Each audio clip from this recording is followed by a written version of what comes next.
It's the third date, the sex date. You had an amazing time at dinner. She's back at your place. You're sharing a bottle of wine. You got the music playing. You're making out. You feel excited. You're so turned on. But then the dread comes. What happens when she sees my dick? Will it be pleasure? Will it be disappointment? There are few things that feel so vulnerable to men as being evaluated by their penis size. So, what can you do in this situation? Today, you're going to find out. I'm your host, Ari Graff, and I'm joined with my co hosts, Chuck and Faisal. The three of us are certified No More Mr. Nice Guy coaches and are dedicated to helping men become the best versions of themselves. So, Faisal, have you ever experienced that dread? That dread I knew. of is it big enough? I knew this was coming to me. When you were talking about, it's like a third date or something, and then you're getting intimate, and this thought has, it's really weird. When I've got more into personal development, more self-aware, self-conscious, it's become more of a problem. And I was looking back, and it started to cause a lot of anxiety in my, say, intimacy, and the more I've become more self-aware, and I guess porn didn't help as well, where you're seeing guys with, huge mammoth thing, and you're going, wow. And a lot of insecurities did start coming up.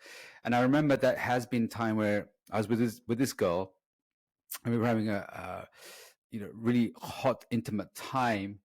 And suddenly, as she got closer to me, and then her hand started moving towards, my private gentleman bits, my anxiety came up. I was like, is it going to be good enough for her? What's she going to think about it? And that moment, I just kind of pulled away. And as soon as I pulled away, I felt like a lot of shame come up, a lot of sexual shame and fractures came up. And she's like, "Are you okay?" And I was like, "Yeah, I'm not feeling too good." And I just made up some excuse just to avoid, getting more intimate. And she couldn't sense that, there was something wrong. And what happened was that she felt this rejection, and then she became really cold, and then she became really angry at this rejection. And little did she know what was actually going on. I didn't have the courage to speak up and say, actually, I'm not feeling good about myself. I don't want to share my inadequacies, that actually I'm feeling really insecure about myself. So Did you say your penis has a headache? Yeah, or something like that. But I just felt like, yeah, it's not there. And I can see, reflecting back on that, and I just kept thinking about, okay, well, is it good enough? Because I know a lot of in the men's world, guys are saying, I've got a big thing, and I've got, and I'm thinking they're going, well, is it big enough? And I look back at it, and there I am measuring myself and thinking, oh gosh, it's average. And this is, she's probably seen much bigger and better. And then how am I gonna, how am I going to perform, or how am I going to measure up to, the guys that she's had experiences with, and what is she going to be thinking? So all of those things started to go on, and that's the perfect storm to kill any kind of sexual attraction.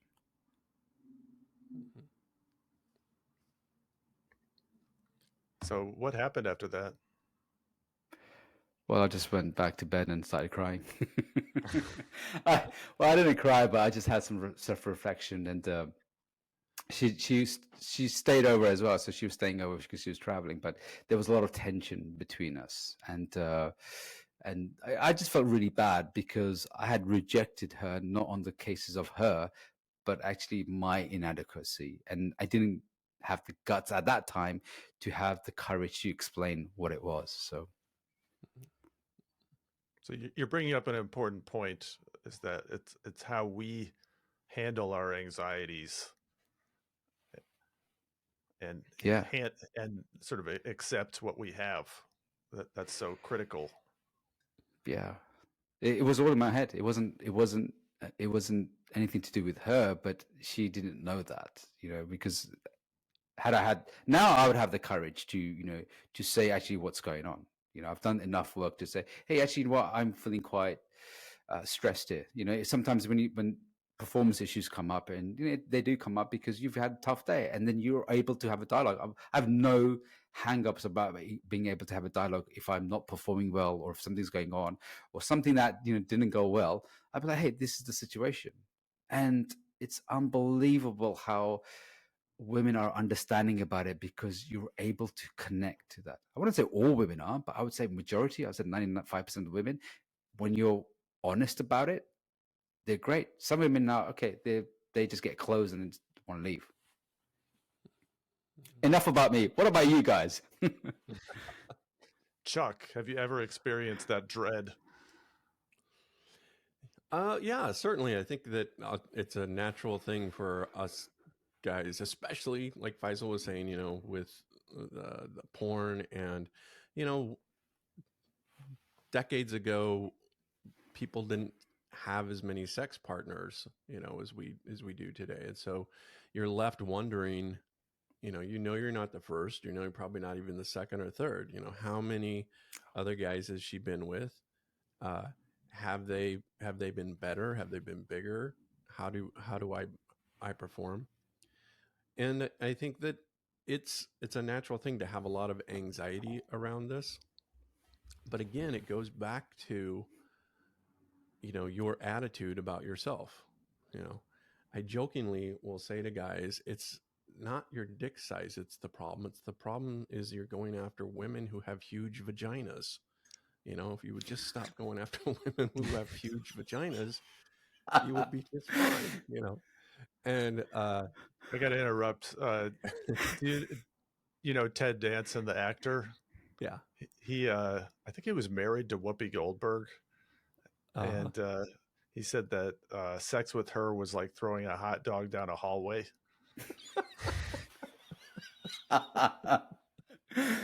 Okay. yeah, yeah.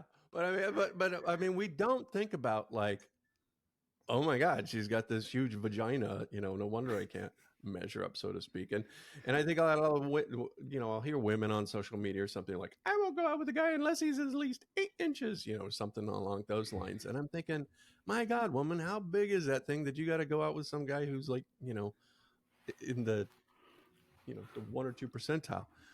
But joking ish, that if it is that big of a deal to the woman you're with, then like you're with the wrong woman, because it's it's not about size, it's about connection and how do you connect. And if they're only interested in like having this crazy wild, sex with somebody who's got a 8 inch 10-inch dick or whatever, like I just kind of go, what is it about her that needs that? What is her psyche?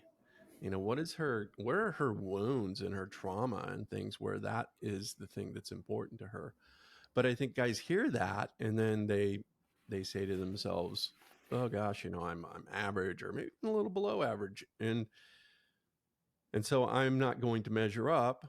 Therefore, I'm going to, you know, be afraid of approaching women because, you know, now I think the thing that actually can be a bigger problem is when you get into that space and you have the anxiety and then you either, you can't get an erection or you ejaculate too soon, so all of these things are around this anxiety that we have about, our member being good enough. And a lot of times we will tie our identity as men to that. So I think it's really about, you know, I can't, like, sort of joke about this with guys, but it's like, would you rather drive a semi truck or a sports car? Like top down, zipping around, moving in and out, maneuvering, or like, like let be good with the fact that like your dick is your dick and it's your dick and you can't do anything about it. You can't really change it any more than you can change your eye color. I mean, it's supposedly there's creams and lotions and stuff, or pumps or something that may or may not work. I never tried them, don't know. That would be an interesting experiment. Maybe we should do that. But Yeah, report back after a few weeks. Back. Right. Yeah. Yeah.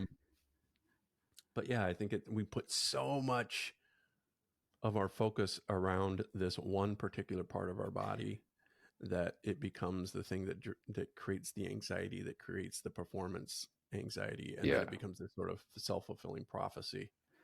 Becomes this enormous issue. And so- I've worked with guys who have had sexual, I call this the sexual fracture part. And I've worked with guys on the opposite spectrum where they are, well, generous in the penis department. They have huge penis, a huge penis. And what I noticed was that they have a lot of insecurities around it as well, especially when she doesn't feel like, fuck, I'm really well hung. We lost Faisal. Great dick, great girth and everything. And then now she's satisfied. So that was a really interesting correlation. And I was dating this girl and she was saying that, what we were talking about everything, and we were talking about penis sizes as well. I don't know how we got to that conversation. And she was saying that what she noticed was that the guys who had the big dicks also had a lot of insecurities as well. So it wasn't just the fact that guys with small dicks, but they had a lot of insecurities as well. What about you, Ari? What's going on down there? So you're saying everybody can find a reason to be insecure. I think that's one of the points you're making. Yeah, the thing is, to me, how I see it, insecurity is a psychological thing. There are some guys, who, for example, like belly. I get insecure about my belly, even though it's not, I don't have a sticking out belly, but I just have a bit of fat around it, which is kind of like normal. But to me, it's like, I don't like it. But you go in the sauna and there's guys out there with big belly, just confident in themselves, right? And it's that confidence that people ooze, which is so magnetic, which is the part that's like, wow, this guy really owns himself. No matter what he has, he can't control some aspects of his life, but the ones that he has, he just completely owns it. And that's the guy with the penis envy or penis insecurities. He's not being able to be present and really satisfy a woman. But whereas a guy who's really comfortable, he says, look, I got what I got and I'm going to do the best I can. And I've heard women say, they're the best lovers because they're so comfortable in their own skin. Yeah. So confidence may be more important than cock size. Yeah, absolutely. I mean, to answer the question, does size matter? It does to some women. I mean, I had a girlfriend a few years ago, and we had started having a sexual relationship, and she mentioned that her previous boyfriend was hung like a horse, and that got her to orgasm, and she kind of was saying that was necessary to get her to orgasm. It's because she had a huge vagina. She said, My Little Pony ain't doing it for me. So then, it gave me a complex because I felt like I didn't have what I needed to get her to an orgasm. So, I think it matters to some women. The question is, do you want a woman that's the most salient thing about you? Exactly. So well, that's like you said, Chuck was saying, it's about compatibility, sexual compatibility here. We need, if someone has a huge vagina, as Chuck was saying, then you're not compatible with that, and she needs that stimulation. I know I've met girls who say size matters, and it's on both spectrums as well, because it's like sometimes the girls are complaining, I don't like it too big. It makes me uncomfortable. I cannot enjoy the experience. And some girls are saying, the bigger the better.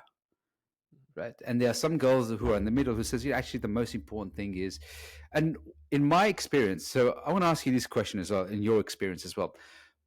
In my experience, what I notice about, say, sex and intimacy, the more sexual fractured or the more trauma sexual she has, and also the man has, the more they need that extreme chemistry, then the extreme kind of like feeling in order to get a kick from it. So, for example, when she needs a big cock or a dildo or something like that, she needs like a lot of pain or something like that in order to get that pleasure. I find when I delve into their background, there's a lot more sexual abuse or some sort of trauma on that. And this is the what I say is like the higher the need for chemistry, the more is hiding like trauma in the background. What is your experience in your, work as, coaches and psychologists? Uh, yeah, that would align with, I think, some of the things, just as in either personal experience or working with a lot of men over the years, and women too. I've worked with a lot of women in my psychotherapy, and there's a lot of women out there who have been, sexually molested when they were younger, raped, or have had some sort of sexual trauma with that. And I think that that's the part of, having the more empathetic approach of this woman is, she's not bad, she's not, but it's like we're not aligned in what I'm looking for with a partner. And one of the things that, Dr. Glover talks about that I think is really important and key is that as nice guys, we tend to take responsibility for everyone else's feelings, emotions, and problems. And so we do the same thing when it comes to sex. We want to make sure she's taken care of. We want to make sure that she's having a great time. And we lose the focus on ourselves of whether or not we're having fun in this. And if you're not having fun, then there's something wrong. I think what has been helpful for me is one of the things he said was everyone is responsible for their own orgasm. Okay. She knows how to get herself off. She's well That's practiced exactly in right. that. Yeah. And so it's not about whether or not you're able to get her off. It's about whether or not she's able to get herself off. She knows what she needs. She knows how to ask, and I think that just takes a lot of pressure off us guys of like, okay, I don't actually have to perform here. This isn't a competition. This is a place for us to come and connect with pleasure. And the more I know about myself and the things that I like and the things that I want, the better lover I become because I'm loving myself first and then I'm extending that to her. I'll be a generous lover, right? And like it's up to you to tell me what you want and what you need. So I think that that's at least something that's been beneficial for me in the past is just realizing like I am not responsible for anyone's orgasm but my own. Yeah. I love that communication aspect to it because the more you can communicate of what your likes and dislikes and the more you can create an environment and space where you guys can openly talk about it. Because in my early, I would say, years, I had a lot of sexual shame around this, sexual fractures around this. And so I'd be embarrassed to talk about, I'd be embarrassed to talk about sex. When I was growing up in my culture and things like that, you don't talk about sex. Yeah. You don't talk about your needs and your desires and masturbation.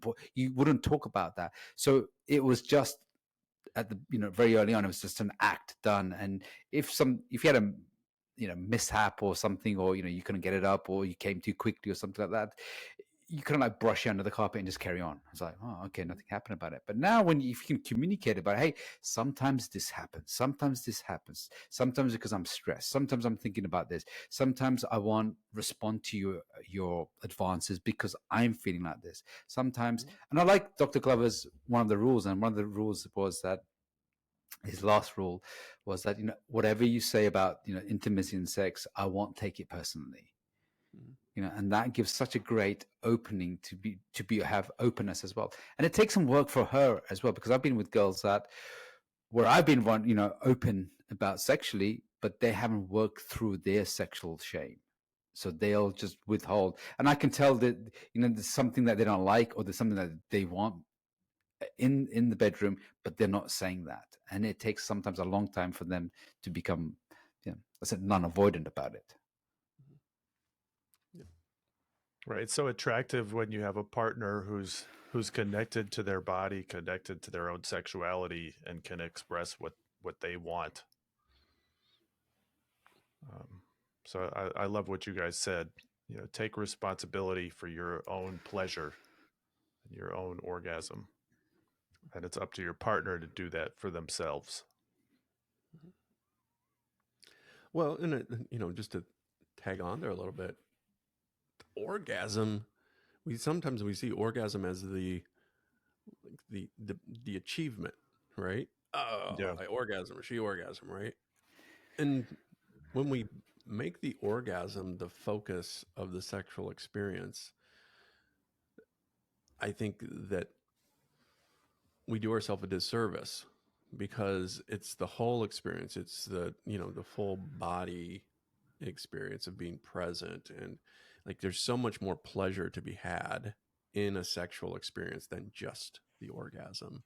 And if we're training ourselves to just get to that, you know 15 seconds or whatever of high pleasure, we're really missing out on the things like connection, depth, intimacy, um, and just the juiciness of the sexual experience all together. Hey, we guys, we gotta measure everything, right? We gotta measure up dick sizes. We gotta measure how many times she has an orgasm. Everything's gotta be measured, right? Yeah, yeah, yeah. One thing I want to say before we wrap up is, a mature woman will not view size as the only thing that can give them pleasure, even if size is important to them. A mature woman will not shame you. And, That's that's the right there, the mature and a woman. No, mature okay. woman, yeah, Yeah, I like that. Okay, so guys, if you're in a situation where she's mature, doesn't have sexual trauma or something like that, but size matters to her, and then she says, we're not, you're not big enough for me or compatible for me.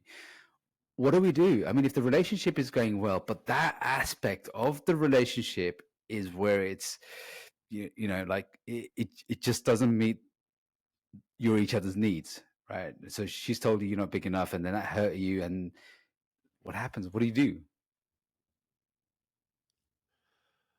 Well, I mean, I guess I would say, if that's what really matters to her, then go find that someplace. But I'm not interested in being with a woman who, a, would have that kind of mentality, because again, it's like me not accepting something about her body. Me saying, well, I can actually only feel connected to a woman who's a size one, who has, giant breasts, and, has a cute little ass, kind of thing.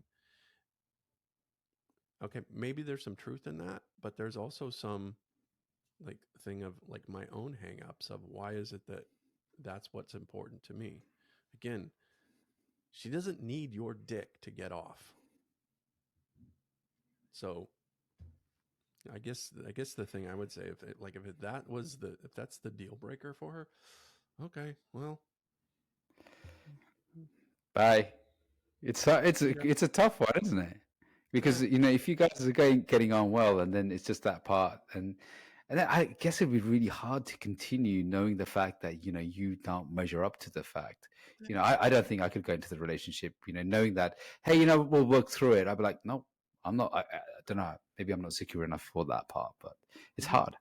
mhm. I don't think you need to work through it if it's clearly important to the woman, and you've got to have self-respect and be a Yeah. good ender.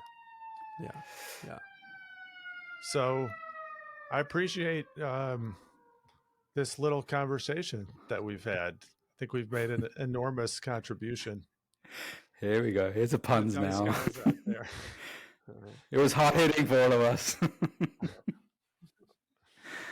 We've we've uh, we've coined penis headache as a new diagnosis. yeah. Uh, Thanks again for being part of the Nice Guy Show. Please, if you're watching this on YouTube, remember to like and subscribe. If you're listening to us on your favorite podcast platform, make sure to subscribe there as well. Go to niceguyshow.com to get on the mailing list. And if you like this one, check out our recent podcast, Men Who Send Dick Pics Don't Understand Women. All right. Thanks for joining us today, and we'll see you next time. You've been listening to The Nice Guy Show with certified Nice Guy recovery coaches Ari Graff, Chuck Chapman, and Faisal Kokar.